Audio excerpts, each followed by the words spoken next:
Good afternoon and welcome to the official press conference following the ECOFIN Council. On stage we have the Danish Minister for Economic Affairs, Stephanie Lose, and the Commissioner for Economy and Productivity, Valdis Dombrovskis. As always, we will start by brief statements from the Minister and the Commissioner, and then we will open the floor for questions. Minister, the floor is yours. Thanks a lot, and welcome everyone, and also thanks to my colleagues at the ECOFIN for a good meeting and some productive discussions today. First of all, we continued a discussion on new EU support to Ukraine and exchanged views on options for support, including the Commission's proposal on the reparations loan based on the immobilised Russian assets. My takeaways is that the Commission's proposal is the best and most realistic option and should be treated as a matter of highest priority, and will continue working closely with all the member states to explore the best way forward from here. It remains clear that continued EU leadership and unity is essential in supporting Ukraine's fight against Russian aggression, and will remain fully engaged to facilitate a decision at the European Council meeting in December. We also had an important discussion on the revision of the Energy Taxation Directive. As Presidency, we worked very hard to put forward a proposal which balanced the need for harmonising energy taxation and incentivising the green transition while preserving European competitiveness. The proposal aims to modernise the system so that taxation reflects both energy content and environmental impact, ensuring a fair, consistent and future-proof framework across the European Union.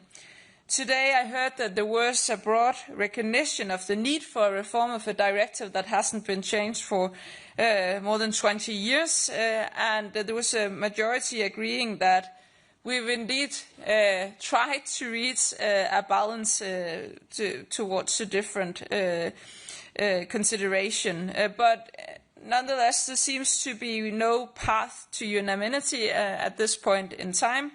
Some countries have been reluctant to revise the directive, with particular concerns about impacts on consumers and competitiveness. On the other hand, some countries feel that the proposal has already moved too far away from the objective of supporting our green transition and climate objectives. So today I therefore had to conclude that we unfortunately do not see the necessary political will to continue the work towards a compromise which can be unanimously supported. I am, on the other hand, pleased to confirm that we reached a political agreement on the elimination of the current €150 customs duty relief threshold. The removal of this duty-free threshold means that custom duties will be payable from the first euro on all goods entering the EU, just like value-added tax. This reform primarily concerns the large volume of low-cost goods imported from third countries, in particular from Asia and China. Ending the exemption will close long-standing loopholes that's been systematically exploited to avoid custom duties, for example, to the undervaluation of goods or the splitting of consignments to stay below the previous threshold. This change will also create a fair and more level playing field between European businesses that pay duty on all imports and non-EU companies that sell low-value goods directly to European consumers without paying customs. The agreement also represents a major step towards modernising the EU's customs system. It will help to tackle the massive inflow of low-value goods, reduce opportunities for fraud and strengthen the integrity and transparency of trade within the EU's internal market. This agreement demonstrates that the EU can deliver on reforms that make the system simpler, fairer and more resilient, so the Danish presidency is happy to have reached a political agreement on this very important issue. Today's meeting also shows that there is a broad political support to explore options to tackle the issue arising from the rapid rise in e-commerce earlier than 2028. European businesses feel the very real impact of the unfair competition from cheaply made Chinese products who do not pay customs. When we see small businesses being out-competed on unfair terms, we have a responsibility to act quickly to ensure a fair system.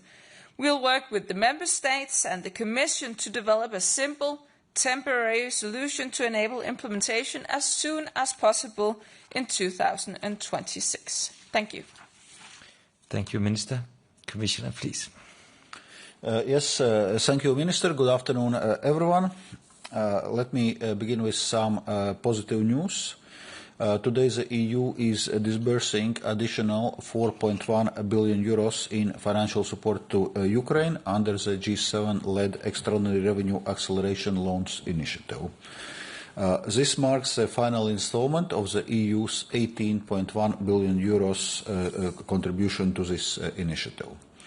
The success of ERA Loans Initiative shows that Europe can act swiftly, decisively and effectively when necessary.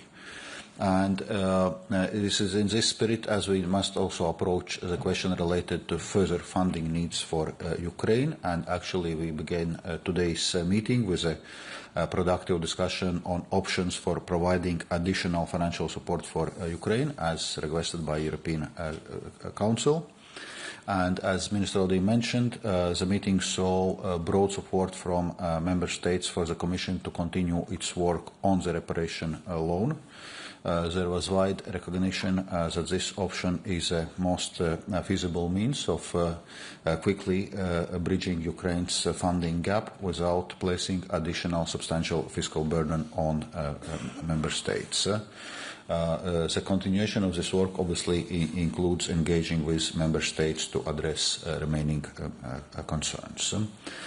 We also discussed possible alternative options. It has to be noted that given the sustainability concerns and challenges Ukraine is facing, the support has to have strong grant-like features. So alternative option would be for the EU to fund the reparation loan to Ukraine through borrowing instead of using the cash balances associated with immobilized Russian assets. However, Member States would have to cover the interest cost of the loan until it's repaid to maintain grant-like support for Ukraine. And there are different modifications how exactly this borrowing can be structured. Yet another option would be to provide a similar level of support to Ukraine, but in the form of grants, which would entail a large direct cost to Member States over the short period of time. So, as regards the options paper, we should be able to present the options paper shortly, and today's discussion will help inform Commission's thinking in this regard. Then it's important in parallel to engage with our allies and like-minded partners to provide Ukraine with liquidity already in the first quarter of next year, as Ukraine's financing needs are not only large but also urgent. We are under time pressure and must move forward in a constructive, pragmatic and cooperative way. Then, as on other topics, as the Minister just mentioned, today we reached a significant political agreement to move forward with the elimination of customs duty relief threshold for goods up to the value of 150 euros entering the EU. And specifically, we agreed to find a workable solution to be implemented as soon as possible already next year. This responds to dramatically increasing volume of goods sold online and directly shipped to the customers in the EU from the third countries, notably China. In 2024 alone, 4.6 billion such items were imported, with 91% coming from China. Charging customs duties on such consignments is an important step towards ensuring a level playing field for European businesses and further strengthening our customs union. Moving to Recovery and Resilience Facility, the Commission provided its regular update. The clock is ticking. Member States should now act swiftly to simplify the plans, remove measures that cannot be fulfilled by the deadlines, and focus on implementation. I therefore welcome today's endorsement of targeted amendments to the recovery and resilience plans of Belgium, Estonia, Luxembourg, Croatia, Slovakia and Romania. Then European Fiscal Board presented today's meeting with its insightful annual report. The report analyzes our collective effort to ensure a smooth transition to the new economic governance framework. And overall, while there are some lessons to be learned, rollout has been effective, and focus should now turn on delivering the agreed fiscal path. And on fiscal path, the Commission will present its assessment on 25th of November as part of European semester autumn package. Then I presented today's meeting with the European Commission's overview report on simplification, implementation and enforcement.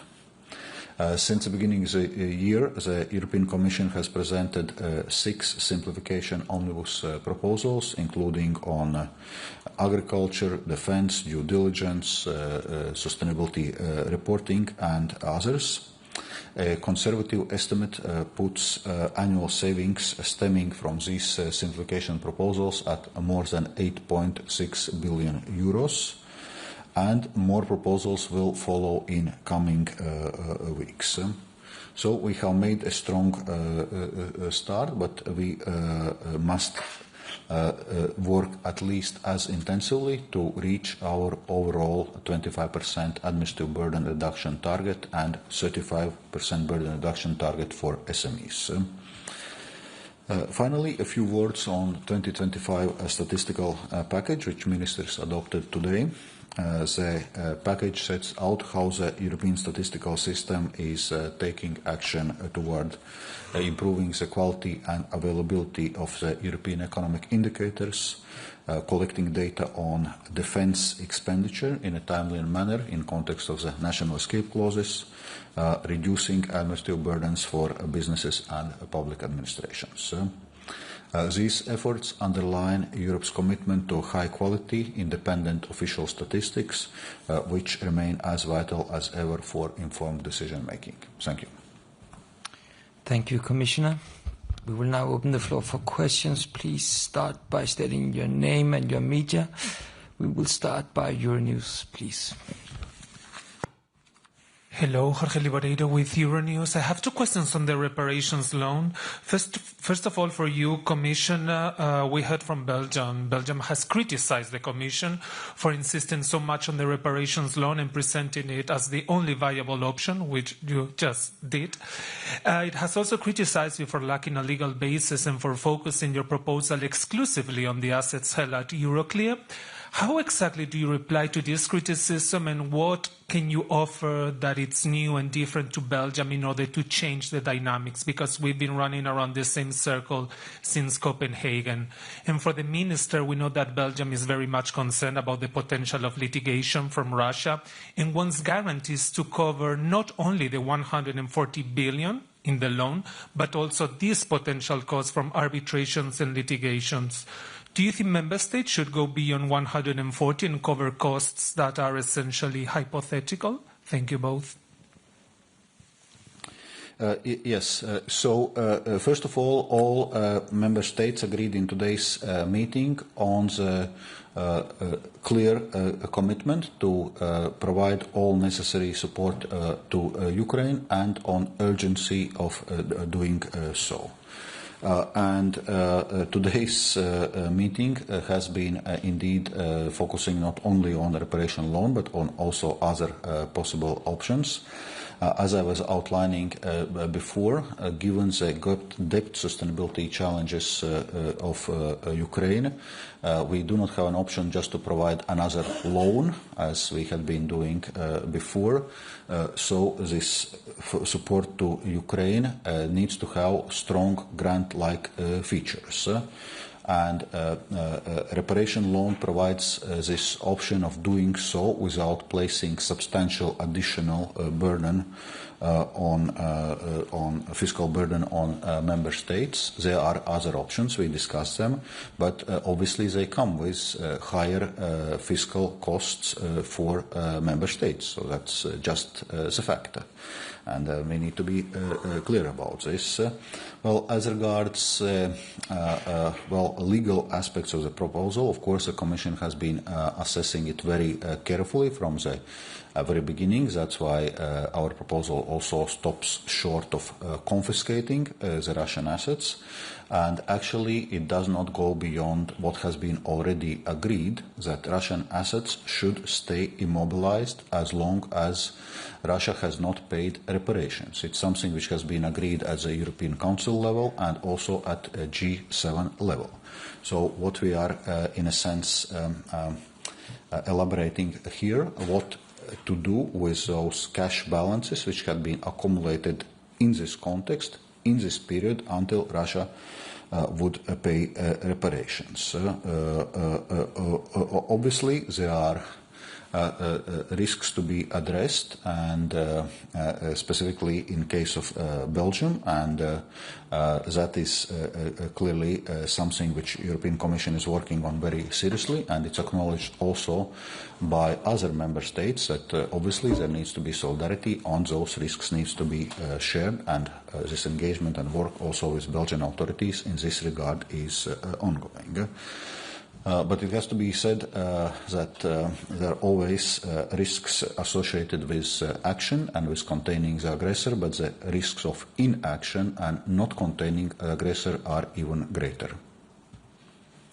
Yeah, and on the question on Belgium, let me just start by stressing there are still things in the euro loans that need clarification, that needs to be addressed, dialogue that needs to be made. And this is something that we need together. So of course, So of course, all member states should be on board, and the necessary things should be clarified. That being said, it's important to remember, first of all, that we are already now in a state of hybrid warfare. All member states at different points potentially suffering the consequences of Russia's aggression, whether it being drones or it being companies that have chosen to still be active in Russia, the country of aggression, facing the consequences of that. And also important to say, as also the Commissioner just said, that it's completely fair and in its place to discuss the consequences of doing something, but it's important to remember that the consequences of not doing anything, the consequences of Europe failing Ukraine, will also have an impact on Europe. So we need to take everything into account moving forward in the dialogue with all the member states. Thank you. We will give the floor to Politiken, please.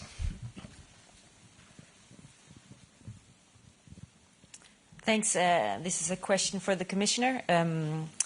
Is it correct that the Commission has found it legally impossible to include third countries like Norway or the UK, for that matter, in a model of the reparation loans? And does that mean that the Commission do not operate with any models that include a cooperation with Norway on securing funding for Ukraine? Thanks. Obviously, it's important that we also work with our international partners, including G7 partners, including other partners like Norway, and that they also meaningfully contribute to covering Ukraine's funding needs. And we continue this engagement. In my introductory remarks, I was mentioning that we are specifically raising the point with the partners on possibilities to front-load their financial support in the first quarter of next year to address Ukraine's urgent funding needs, because in our case it takes some time, as we see, to develop options and then actually to implement what eventually will be decided. So from that point of view, for example, UK and Canada have indicated that they are interested and ready to replicate reparation loan style approach linked with Russian immobilized sovereign assets they have in their territories. So, and we're also in touch with, for example, Japanese authorities on the same issue. Then, specifically on Norway, I had a meeting with Finance Minister Stoltenberg yesterday, and we discussed also the Ukraine support, where Norway outlined very sizable support they are providing to Ukraine so far, and this year it amounts to something between 7.2 and 7.3 billion euros, and they intend to provide the support of the same order of magnitude also next year. So Norway is certainly a partner which is cooperating and providing very substantial financial support to Ukraine. Thank you. We will move to first row, please. Thank you. Elodie Lamer with Tax Note International. I have two questions on two different tax subjects for the presidency, please. On the energy taxation, it seems like you're giving up, even though you have another ECOFIN in December. So is it over? And we've heard a lot of countries saying that the world has changed, the economic situation has changed since 2021, so would an updated impact assessment help, for example? And then I understand that at breakfast you discussed the minimum tax and the fact that the US wants to be exempted from some minimum tax rules. We also heard that several countries expressed concerns. So can you tell us a bit about the nature of these concerns? Thank you. Well, what I can say on the last part is that we took stock on the ongoing negotiations and the potential side-by-side solution, those are being ongoing negotiations, so I'm not able to comment that any further here. But we took stock on the current situation. Of course, it's very important for all the member states to preserve the European competitiveness and take good care of the European companies. That's of course a very important focus area in the ongoing negotiations. On the energy taxation directive, we've been working very hard from the Danish presidency to outline a compromise. It has been necessary to find solutions on transition periods, on the minimum taxes, on indexation, to accommodate a lot of the worries that the countries have had. And as I said before, today I would say even that compromise, right now we are in a situation where if we move to accommodate some of the countries, we will lose others, and the other way around, if we move to accommodate countries over here, then we potentially lose countries over there. So it is, at the given point in time, very difficult to see a possible way forward on the energy taxation directive. And I'm afraid I'm a very huge fan myself on impact assessments. But if I thought an impact assessment would help in this matter, of course, we would explore that option. I'm not sure that would make a difference at the moment. There are a number of outstanding issues, demands, expectations from the member states, and they are moving in different directions. We'll go for Marco Bresolin. Thank you very much, Marco Bresolin and La Stampa. I have a question on the small parcels. Minister, you said that there's a broad agreement to explore options to introduce a temporary solution for a new custom levy already next year. I'm wondering whether this is this would be an additional proposal compared to the one that the Commission already put on the table in July, if I'm not wrong, about a handling fee of €2 per parcel, or if it would be an alternative or an additional measure.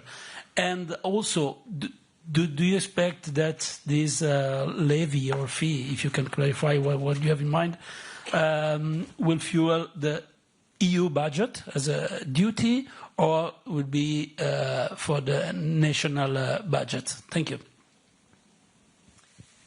Well, we have to work on the concrete possible options here. The member states have had a very understandable need to say, can we do something before 2028? Because we all agree this is indeed a big problem, the influx of low-value parcels from primarily China. We need to do something before 2028 because it's a problem for both for European businesses, and we haven't got the specific solution yet, so I won't be able today to give you any specific details on how it will be, but we will of course have a close dialogue with the Commission with the view to taking stock at that already at the next ECOFIN meeting in December.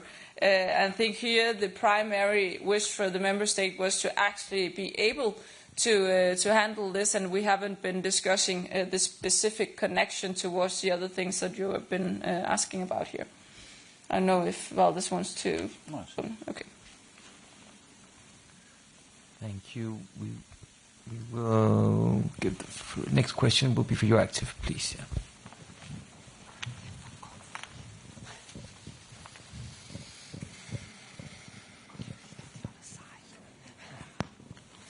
Thank you very much. Thomas Mellon-Nilsson at Euractiv. I have a question for the Commissioner about the first option that President von der Leyen mentioned in her speech at the European Parliament today about issuing common debt to support Ukraine, and in particular the decision to use the budget to borrow against the budget's headroom.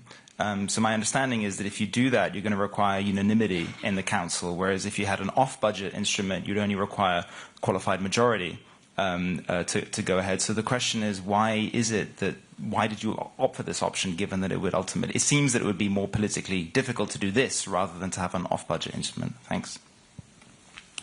Actually, both options are possible. I also outlined that obviously one alternative option is to do a common borrowing, then on lend it to Ukraine with the same reparation loan logic, and then it's important that member states or EU budget is covering the interest costs.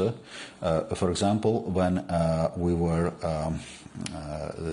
detailing the original reparation loan option, we are looking at all those different elements, and different member states actually are expressing different preferences concerning the headroom or this borrowing against member states' guarantees. So as most practical solution going forward, we were foreseeing member state guarantees in a short term during this MFF, whereas foreseeing also possibility to move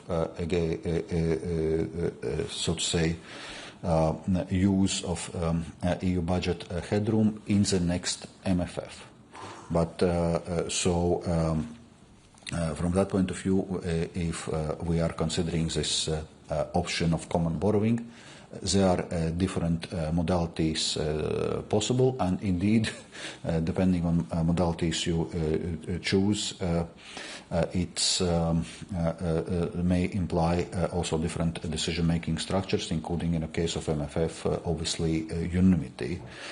But since we are tasked to look at the different options, we are looking at those different options, and it has to be noted that they are not very easy options available. All options come with certain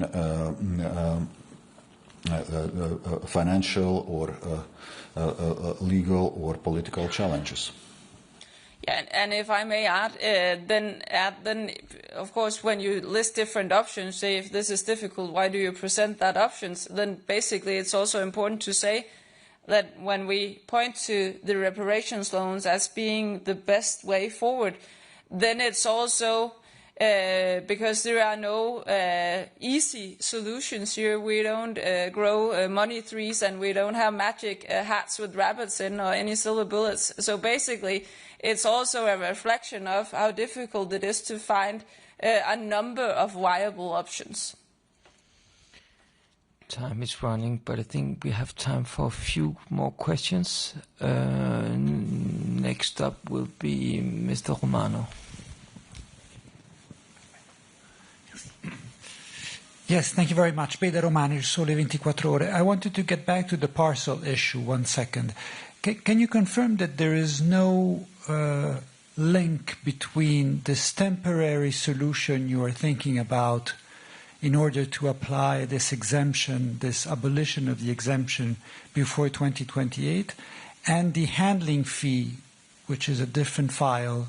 Is there a link between the two or not? I'm not exactly sure. I didn't understand from the answer you gave previously. Thank you very much. That's because it wasn't a very precise answer, because what I answered was that we didn't have that discussion today, and we'll have to get back to the details.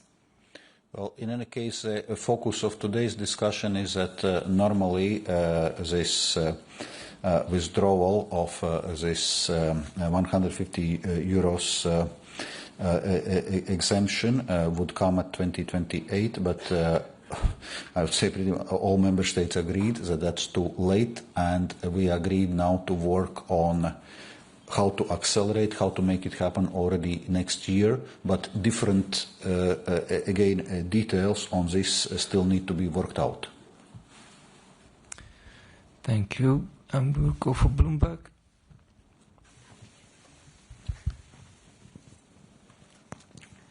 Hi, Sam Say, Bloomberg News. I had a question on the Energy Taxation Directive. Just to confirm, the Presidency will not be pursuing further work to get a general approach during the remainder of its time?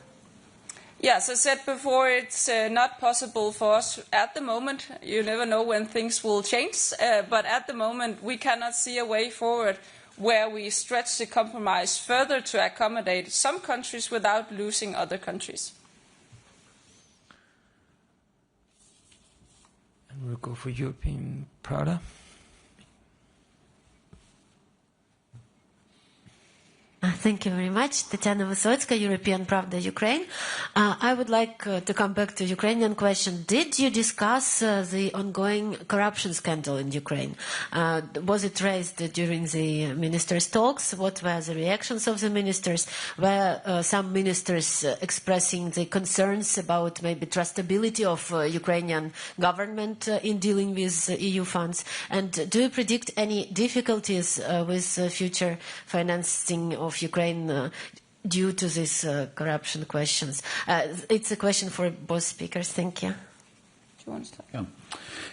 Well, obviously, we take the issue of fight against corruption in Ukraine very seriously, and also our financial support we are providing to Ukraine already for many years is always linked also with conditionality concerning anti-corruption, and pretty much all the, so to say, institutional system in Ukraine has been developed, linked with those financial support from EU, but also from IMF, and this is also a issue which is very high on our agenda in a context of Ukraine's path towards European Union. So we were not discussing the specific issue today. That's for general background. But then obviously, on one hand, you can look at this as a major corruption scandal, but on the other hand, you can also look at this as a proof that this anti-corruption system in Ukraine is actually delivering results, and that it's Ukrainian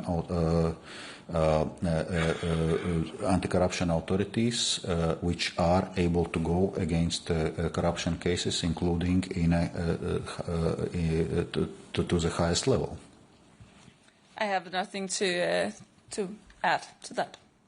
We have time for one final question. We will end by the woman.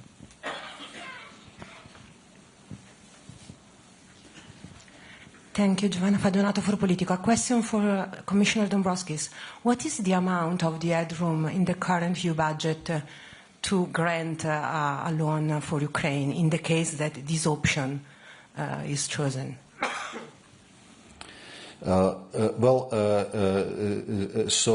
If we were to choose solutions based on EU budget, that would require actually adjustments to the multi-annual financial framework. So there is, in a sense, nothing reserved immediately. That would require adjustments to MFF for us to be able to proceed with this option. Thank you so much. I'm afraid we can't take any more questions. Thank you so much for showing up. Thank you, Commissioner. Thank you, Minister. Thank you.